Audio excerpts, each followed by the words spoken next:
Hello students, welcome to study IQIS। मेरा नाम है Utkarsh Singh. Lecture number 42 anthropology demystified series में आप सभी का स्वागत है। इस सीरीज में हम 9-10 मिनट के अंदर में एंथ्रोपोलॉजी के कुछ मेजर कंसेप्ट, टॉपिक, कुछ थ्योरीज, अलग अलग जो आइडियाज़ हैं उनको समझने की कोशिश करते हैं। आज हम जिस टॉपिक को डील करने वाले इस लेक्चर में वो है जॉइंट फैमिली सिस्टम।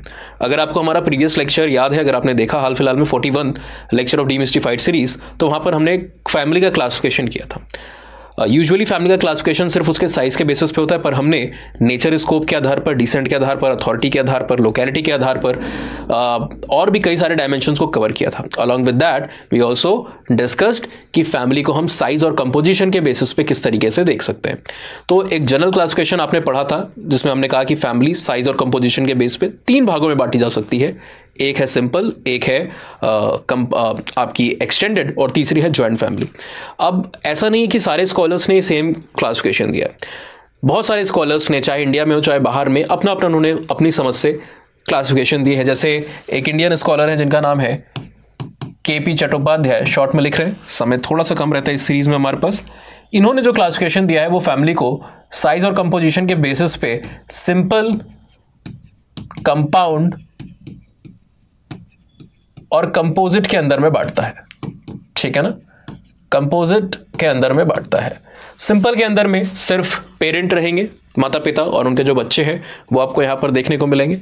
जैसे ही आप कंपाउंड फैमिली के अंदर में आते हो तो आपको फैमिली का एक एक्सटेंशन देखने को मिल रहा है। ठीक है ना, वहाँ पर जो मैरिड इंडिविजुअल्स हैं, मैरिड पार्टनर्स हैं, वो भी उस फैमिली का वहाँ पर हिस्सा बनते जाएंगे। और जब आप कंपोजिट के लेवल पर आओगे तो वहाँ पर लीनियल और कोलेटरल जो आपको जॉइंट फैमिलीज हैं वो इमर्ज होते हुए देखने को मिलेंगी। यानी कि फैमिली एक मल्टी जनरेशन स्ट्रक्चर को वहाँ पर ले रही होगी। जो कपल्स थे जिनकी शादी हुई थी बच्चों के साथ सिंपल फैमिली के अंदर में, कंपाउंड फैमिली का वहाँ पर निर्माण हुआ था।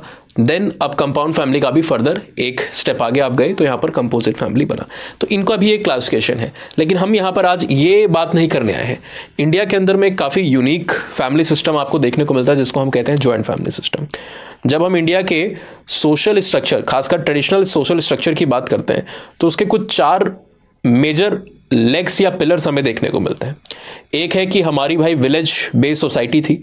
दूसरा एग्रो पेस्टोरल टाइप का या एग्रेरियन इकोनॉमी हमारी हुआ करती थी। कास्ट और जाति के जो रिलेशंस हैं, है ना, ये काफ़ी इंपॉर्टेंट थे, यानी कि प्रिवेल कर रहे थे, वर्ण व्यवस्था, जाति प्रथा, कास्ट सिस्टम। और चौथा अगर आप देखते हो तो यहाँ पर जॉइंट फैमिली सिस्टम आपको देखने को मिलता है। तो ये 4 पिलर्स रहे। अब इन 4 पिलर्स में जब कई सारे बाहर के स्कॉलर्स हमारी जॉइंट फैमिली सिस्टम को पढ़ते हैं तो कई बार एक जो common idea of extended family है उसी के एक मॉडिफाई या इंडियनाइज वर्जन के रूप में इसको उन्होंने एंथ्रोपोलॉजी में प्रोजेक्ट किया है। बट इस बात से इंडियन स्कॉलर्स ने थोड़ा सा डिससेटिस्फैक्शन दिखाया है और उन्होंने अपनी अप्रोच के तहत जॉइंट फैमिली के अलग अलग पैरामीटर्स को यहाँ पर सामने रखा। एक काफ़ी अजीब बात यह भी है कि जब इंडियन स्कॉलर्स अपने सोशल सिस्टम के अंदर में जो ये जो यूनिक इंस्टीट्यूशन है जॉइंट फैमिली सिस्टम का, इसको जब वो बता रहे हैं तो बाहर के स्कॉलर से तो डिफर कर रहे हैं, लेकिन इंडिया के खुद के जो स्कॉलर्स हैं उनके बीच में भी कई बार यहाँ पर डिविजन्स या डिफरेंट थॉट्स आपको इमर्ज होते हुए देखने को मिलेंगे।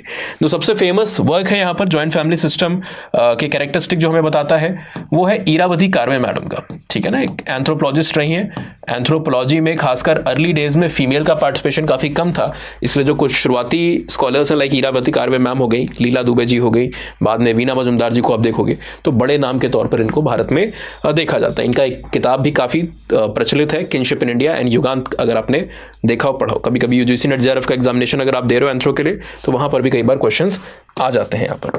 ठीक है ना, तो इरावती कार्वे मैडम ने कहा कि भाई साहब जॉइंट फैमिली सिस्टम तब होगी या कोई भी फैमिली तब हम उसको जॉइंट फैमिली करार देंगे जब उसके अंदर में क्या आपको देखने को मिलेगा, कोहैबिटेशन हो, है ना, यानी कि एक कॉमन रूफ को मेंबर्स शेयर कर रहे हो। ठीक है ना, देन वहां पर एक कोमेंसिलिटी आपको देखने को मिले। ठीक है ना, यानी कि आपको बेसिकली कॉमन हर्थ पे बना हुआ खाना जिसको लोग साथ में खा रहे हैं, साथ बैठकर खा रहे हैं, ये आपको देखने को मिले। एक ही किचन होगा, एक ही चूल्हा होगा और उसी पे घर का पूरा खाना आपको बनते हुए देखने को मिलेगा। तो इसकी इन्होंने बात की। साथ ही साथ ये बात करते हैं जॉइंट प्रॉपर्टी की, कि जो प्रॉपर्टी है या जो फंड है फैमिली के, वो जॉइंट इन नेचर देखने को मिलेंगे, है ना, दैट इज शेयर्ड देखने को मिलेंगे। कई बार क्या होता है कि फैमिली के अंदर में 3 ब्रदर्स हैं, एक ब्रदर का हो सकता है बिजनेस में लॉस हो या काम अच्छा ना चल रहा हो, तो ऐसा नहीं कि उसको थोड़ा अलग ट्रीटमेंट दिया जाएगा या फिर उसके बच्चे को फिर उसकी करंट इकोनॉमिक सिचुएशन के आधार पर ट्रीट किया जाएगा।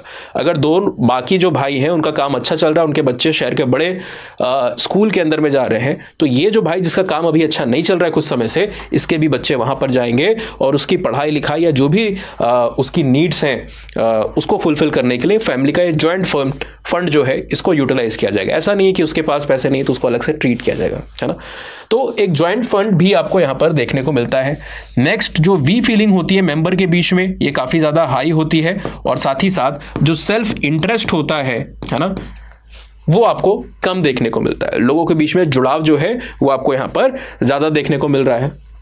देन यहां पर जो कॉमन कुछ ऑब्लिगेशन होते हैं, कुछ कॉमन ऑब्लिगेशन होते हैं, दायित्व होते हैं, और साथ ही साथ इनके बीच में ये जो ऑब्लिगेशन है इसके साथ साथ कुछ आपको जो रिलीजियस कल्चरल फंक्शंस हैं इसको भी ये साथ में यहाँ पर अदा करते हैं, प्ले कर रहे होते हैं। तो इरावती कार्वे मैम ने अलग अलग समय पे अपने अपने वर्क में कई सारे आइडियाज़ को यहाँ पर जोड़ के देखा, जिन्होंने बताया कि अगर ये कैरेक्टरिस्टिक फीचर अगर ये देखने को मिल रहे हैं किसी फैमिली में तो उसको आप जॉइंट फैमिली कहोगे, नहीं मिल रहे हैं तो आप उसको नहीं कहो, ठीक है ना। कई बार क्या होता है कि एक ही फैमिली के अंदर में बहुत सारे लोग हैं, हो सकता है 3 जनरेशन वहाँ पर साथ रह रही हो, लेकिन वहाँ पर ये कॉमन हर्थ ना हो, अलग अलग फ्लोर पे अलग अलग किचन लोगों ने बना लिया हो, सबका अलग खाना बन रहा हो, सब अलग अलग खा रहे हो, और सब अपनी मेहनत अपनी कमाई के हिसाब से अपनी फैमिली जो न्यूक्लियर फैमिलीज है, जो बच्चे हैं उसको ट्रीट कर रहे हो। तो यहाँ पर कभी कभी जॉइंट फैमिली का फिजन भी देखने को मिलता है ना। जैसे मूवीज़ में आप देखते हो या फिर कई बार जो कुछ सीरीज होती है उसमें आपने देखा होगा कि फैमिली में बंटवारा हो गया, तो बंटवारा यानी फिजन जब होता है जॉइंट फैमिली का, तो उसके अंदर में जॉइंटनेस की जो टेंडेंसी है वो खत्म हो जाती है। इसीलिए कह रही है कि कई बार नंबर के आधार पर अगर आप जाओगे तो आपको लगेगा कि हाँ बहुत सारे मेंबर्स हैं, कई जनरेशन रह रही है, तो ये जॉइंट फैमिली है, लेकिन जॉइंट फैमिली नंबर से जॉइंट फैमिली नहीं बनती है, नंबर के साथ साथ ये कैरेक्टरिस्टिक फीचर भी होने चाहिए, ये उनकी जॉइंटनेस को दिखा रहे होते हैं। अब दूसरे जो स्कॉलर्स हैं, फॉर एग्जाम्पल जब आप IP देसाई, SC दुबे या फिर पॉलिन कोलिंडा की बात करोगे, है ना, ये इरावती मैडम के थोड़ा इस कैरेक्टरिस्टिक के थोड़ा सा अगेंस्ट है। कौन कौन? IP देसाई जो कि एक एंथ्रोपोलॉजिस्ट नहीं, इनफैक्ट एक सोशियोलॉजिस्ट आपको देखने को मिलेंगे। इसको छोड़ के पॉलिन कोलिंडा,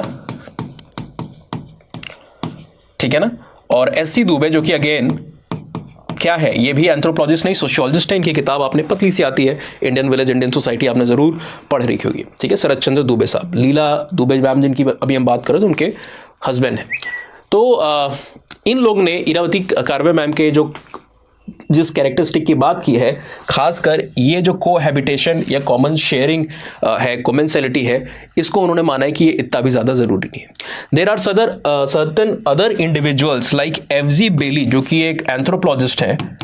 FG बेली ये मिड 20th सेंचुरी में भारत में भी आए थे, और उड़ीसा के अंदर में एक विलेज है जिसको बिसीपारा कहते हैं, है ना, यहाँ पर इन्होंने वर्क भी किया था, रिसर्च भी की थी। इनका बेसिकली मानना है FG बेली साहब का कि भाई साहब ये जो जॉइंट फंड या जॉइंट प्रॉपर्टी है ना, ये ज़्यादा अहमियत इसको देनी चाहिए compare to all the other features. जो फैमिली के जॉइंटनेस है वो जॉइंट प्रॉपर्टी के थ्रू हमें देखने को यहाँ पर मिल रही होती है। लेकिन दूसरे स्कॉलर्स अब इसको भी क्रिटिक करेंगे, है ना, जैसे FG बेली ने बोला, और इनकी बात से यहाँ पर TN मदन करके एक स्कॉलर है, कुछ लोग इनको TN मदान भी कहते हैं, आपके ऊपर है। इनकी एक किताब भी है मजूमदार साहब के साथ जो लिखी है, सोशल एंथ्रोपोलॉजी के लिए कई बच्चे UPSC तैयारी में पढ़ते हैं। तो इन दोनों लोग ने जॉइंट प्रॉपर्टी को थोड़ा सा इंपॉर्टेंस देने की कोशिश की, ठीक है। बट IP देसाई साहब का मानना है, IP देसाई साहब क्या कहते हैं कि भाई साहब ये फीचर भी इतने ज़रूरी नहीं है। फीचर कौन सा ज़रूरी है? जो ये एक म्यूचुअल या कॉमन कुछ ऑब्लिगेशन है ना, कॉमन ऑब्लिगेशन, और ये जो बॉन्डिंग है, फैमिलियल रिलेशन, ये आपके थोड़े से ज़्यादा important as compare to any other feature. हो सकता है कि मेंबर्स एक ही फैमिली के कॉमन रेजिडेंस को शेयर ना कर रहे हो या कॉमन प्रॉपर्टी जॉइंट प्रॉपर्टी को वो मैनेज ना कर रहे हो, अलग अलग जगहों पे बेसिकली आपको देखने को मिल सकते हैं। अलग अलग जगहों पर आपको देखने को मिल सकते हैं कि कोई एक शहर में चला गया, उसको बेटर अपॉर्चुनिटी मिली, कोई दूसरे शहर में चला गया, कोई वहीं पे विलेज में ही अभी है, तो सब अलग अलग जगहों पर जा सकते हैं, माइग्रेट कर सकते हैं, ठीक है। लेकिन वो still they are functioning under a common authority. एक कॉमन अथॉरिटी जो फैमिली की है उसके अंडर ही काम कर रहे हैं। जो फैमिली के ऑब्लिगेशन है, जो फैमिली के ट्रेडिशनल नॉर्म्स हैं, उसको अभी भी वहां पर फॉलो किया जा रहा है। और ऐसी जो जॉइंट फैमिली होगी, इसके लिए आईपी देसाई साहब ने क्या बोला, इन्होंने कहा कि माइग्रेशन है, लेकिन माइग्रेशन के बाद भी येट कॉमन अथॉरिटी के अंदर में है और अपने रोल्स को, जो ट्रेडिशनल नॉर्म्स उसको फॉलो कर रहे हैं। तो ऐसी फैमिली को हम यहां पर क्या कहेंगे, इस तरीके की जो जॉइंट फैमिली है इसको आप फंक्शनल जॉइंट फैमिली कहोगे। फंक्शनल क्यों? क्योंकि स्ट्रक्चरल वे में तो नहीं दिख रही है ना। स्ट्रक्चरल के लिए क्या जरूरी था कि कोहैबिटेशन हो, कॉमन रेसिडेंस आपको यहां पर देखने को मिले, कोहैबिटेशन हो, कॉमन रेसिडेंस आपको यहां पर देखने को मिले, कॉमन रेसिडेंस या फिर कॉमन रूफ आपको देखने को मिले। ये स्ट्रक्चर है, साथ में लोग रहे, कॉमन किचन हो, कॉमन हर्थ हो, ठीक है ना। तो ये वाला जो है, ये दोनों पॉइंट ये फैमिली की स्ट्रक्चरल जॉइंटनेस को दिखाता है, स्ट्रक्चरल जॉइंटनेस को दिखाता है। लेकिन स्ट्रक्चरल के साथ साथ फंक्शनल जॉइंटनेस भी आपको देखने को मिलती है, जो कि ऑब्लिगेशन में दिखाई देती है, जो कि रोल्स में दिखाई देती है, जो कि ट्रेडिशनल नॉर्म्स में दिखाई देती है, जो कि इंटर फैमिलियल बॉन्डिंग और रिलेशंस में दिखाई देती है, ठीक है ना। और ये जो चीजें होंगी ये फंक्शनल एस्पेक्ट या फंक्शनल जॉइंटनेस को दिखाएगी। तो इन्होंने कहा, आईपी देसाई साहब ने, कि आज के अर्बनाइजेशन, ग्लोबलाइजेशन, मॉडर्नाइजेशन के युग में फैमिलीज में बहुत सारे चेंजेस आए, जिसको अलग अलग सोशियोलॉजिस्ट ने पढ़ा है कि किस तरीके से क्या चेंजेस आए। लेकिन ये अगर फिजिकल या स्ट्रक्चरल जॉइंटनेस खत्म भी हो चुकी है तो भी हम उसको जॉइंट ही फैमिली कंसीडर करेंगे, अगर वो कॉमन अथॉरिटी के अंदर में एग्जिस्ट कर रही है। और ऐसी जॉइंट फैमिली को हम फंक्शनल जॉइंट फैमिली बोलेंगे कि स्ट्रक्चरल जॉइंटनेस तो नहीं रही पर functional jointness is also important. Whereas Irawati Karve ma'am क्या कह रही थी कि ये दोनों फिजिकल और फंक्शनल, स्ट्रक्चरल, ये सारी जॉइंटनेस होगी तो ही वो जॉइंट फैमिली है। तो अलग अलग स्कॉलर्स ने अपने व्यू दिए हैं जॉइंट प्रॉपर्टी के ऊपर। एफजी बेली और तीरमदान यहाँ पर फोकस कर रहे हैं, ठीक है। और भी स्कॉलर्स हैं जिनके रिसर्च यहाँ पर जब हम लेक्चर्स में डिटेल में इसको पढ़ते हैं तो वहाँ पर डिस्कस किए जा सकते हैं। लेकिन यहाँ पर हमारे पास क्योंकि 9 ही 10 मिनट का समय होता है और 12 मिनट हो चुके हैं, ठीक है ना, तो टाइम की लिमिट है और इसलिए हम इसको यहीं पे वाइंड अप करेंगे। अच्छा, आप में से जो लोग यूपीएससी पर्सपेक्टिव से सीरियसली इसको पढ़ना चाहते हो, सिर्फ आप एक नॉर्मल ज्ञान नहीं लेना चाहते हो या फिर आप सिर्फ टॉपिक्स को नहीं पढ़ना चाहते हो, आप अगर यूपीएससी के पर्सपेक्टिव से उसको पढ़ रहे हो, है ना। क्योंकि कई बार क्या होता है कि हमने पूरा सिलेबस पढ़ा है और हमें भगवान ने ब्लेसिंग दे दी कि हमने जो पढ़ा हुआ है उसमें से एक शब्द भी हम पंक्चुएशन मार्क भी नहीं भूलेंगे। लेकिन कई बार ऐसा होने के बाद कंसेप्ट सारे पता है, आता सब कुछ है हमें, लेकिन आंसर लिखने जाते हैं तो पेन वहां पर चलती नहीं है। This is something that I have witnessed my self. बहुत लोगों के साथ मैंने देखा जब टेस्ट होते हैं तो पेन नहीं चल रही है, स्ट्रक्चरेशन नहीं पता, क्वेश्चन की डिमांड नहीं समझ में आ रही है, आंसर सारे दिमाग में है पर उसका यूटिलाइजेशन नहीं कर पाओगे आप तो उसका कोई मतलब नहीं होता है ना। और फोमो में हम जाते हैं, 4 महीने की चीज़ जो है वो हम 2 साल में करते हैं और अपने करियर के ऊपर भी एक भारी चोट ले रहे होते हैं। और ऐसा हम क्यों करते हैं? क्योंकि हम कंपटीशन में फॉर्मली, ऐसा नहीं, कई बार बच्चे कहते हैं कि हम पेरेंट्स के पैसे तो वैसे भी हम लोग फीस काफ़ी आपके लिए कम रखते हैं यहाँ पर, और सिर्फ हम ही नहीं, मेरे ख्याल से और भी लोग होंगे जो कि फीस को आपके लिए काफ़ी नॉमिनल फीस होती है यहाँ पर, बहुत ज़्यादा नहीं होती है। लेकिन उसके बाद भी बच्चा कई बार ये एक्सक्यूज़ खुद से करता है ताकि वो उस कंपटीशन से थोड़ा सा दूर है। क्योंकि जब आप एक बार डिसिप्लिन वे में आ जाते हो ना तो आपको पता है कि आप फीस देके वहाँ पर आए हो, आपको लेसन्स कराए जा रहे हैं, बताए जा रहे हैं, आपको उसको पढ़ना है। वो डर है क्योंकि जेन्युइन कमिटमेंट हमने नहीं किए। तो जेन्युइन कमिटमेंट अगर आप है आपकी तरफ से और आप इस रण के अंदर में उतरना चाहते हो तो हमारे जो बैच हैं फॉर्मली, जहाँ पर हम यूपीएससी के हिसाब से सारी पढ़ाई करते हैं, वो 18 तारीख से यहाँ पर स्टार्ट होने वाले हैं, 18 दिसंबर से। लेकिन स्टडी आईक्यू पे भी एक, जब आप इस वीडियो को देख रहे हो तो विंटर कार्निवल चल रहा है 10 तारीख से 13 तारीख तक। 13 तारीख को रात 12 बजे खत्म हो जाएगा। अभी जो सारे कोर्सेज उनके प्राइस ड्रॉप हो गए, तो 12,999 में आपको एंथ्रो ऑप्शन मिल रहा है। यहाँ पर ये ऑप्शन की लाइव क्लासेस होती है, 1.5 साल तक आपके पास वैलिडिटी रहेगी। बीच में कोई दिक्कत हो गई, छूट गया, अगर एग्जामिनेशन आ गए, वर्किंग प्रोफेशनल हो, जॉब में कुछ हो गया, फैमिली रिस्पॉन्सिबिलिटी आ गई, तो डरने की जरूरत नहीं है। 5 बार आप सिलेबस खत्म कर लो उतनी वैलिडिटी रहती है, तो 1.5 साल की वैलिडिटी भी है, प्लस यहाँ पर आपको टेस्ट सीरीज भी मिल रही है, अलग से नहीं लेना है। 8 सेक्शनल 4 फुल लेंथ पेपर है जिनके मॉडल आंसर्स भी मिलते हैं, और साथ ही साथ मैं एक एक क्वेश्चन का डिस्कशन भी करता हूँ।